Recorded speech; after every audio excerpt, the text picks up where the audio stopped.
Hear the Lord of harvest sweetly calling. Who will go and work for me? May this today? never be your fate. Who will This is bring Pastor Roy Olsen speaking to you. lost and Enjoy this one.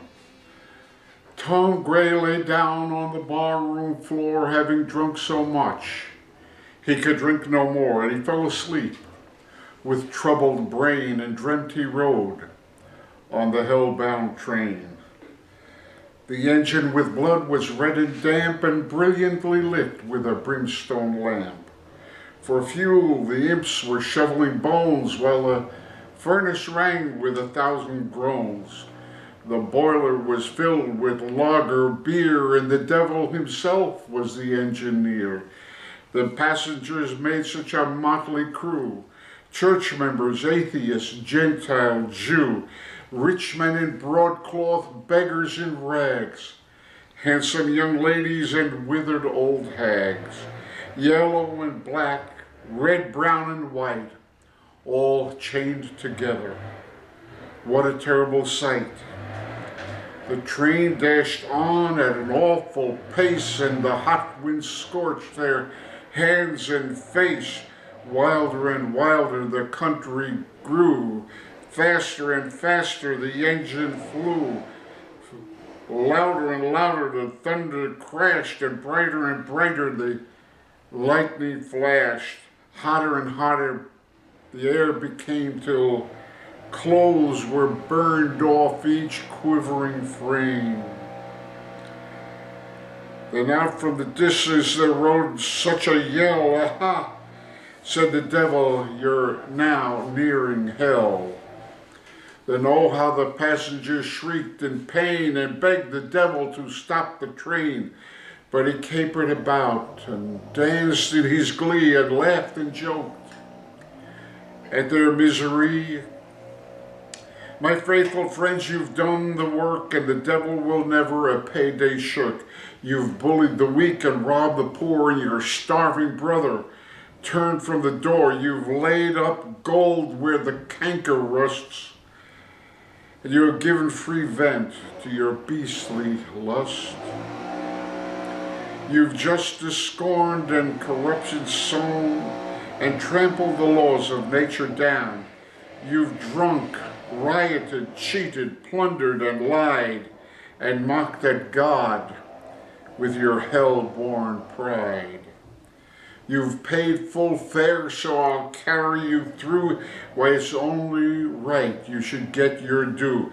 Why, my laborers always expect their hire, so I'll land you safe in a lake of fire, where your flesh will waste in flames that roar, and my imps torment you forevermore. Then Tom awoke with agonized cry, and clothes soaked with sweat, and hair standing high, and he prayed as he never prayed till that hour, to be saved from drink and Satan's power. And his vows and prayers were not in vain, for he never more rode on the hell-bound train. A story goes along with that a family leaving one city where they had lived and found a church in which they worshiped, and they had to move to another city. And when they arrived at the other city, the husband said to the wife, "I'm going to look for a church on Sunday morning." So he did that while she stayed at home. And after a few hours, he returned home, and she says, "Well, how was church?" He said, I don't think that we're going there. I just do not feel comfortable there." She said, "Well, what did he preach about?" He said, "Well, he preached about hell." She said, "Okay." And the next Sunday, he went to another church, and after a few hours, he came back home, and his wife asked him again, "How was it?" He says, "Loved it. This is my church. I just felt right at home there. But she said, well, what did he preach about? He said he preached about hell. She said, I don't understand.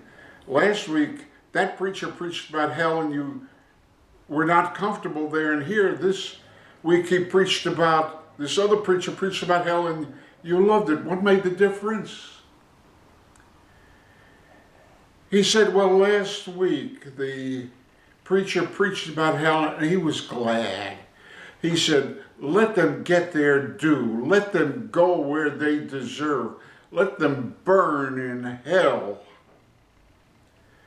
And this week, as the pastor preached about hell, he wept and agonized that people should even go there. And he said, let's do our job and do all that we can to prevent them from going there. So the other poem is the poor widow, worn with the toil of the day, knelt down in her humble home to pray. As she fell asleep with tired brain and dreamt she rode on the heaven-bound train. The engine was a glorious sight to behold, studded with diamonds and made of pure gold. Will you write the rest of that poem? Send it to me. God bless you. Thanks for listening.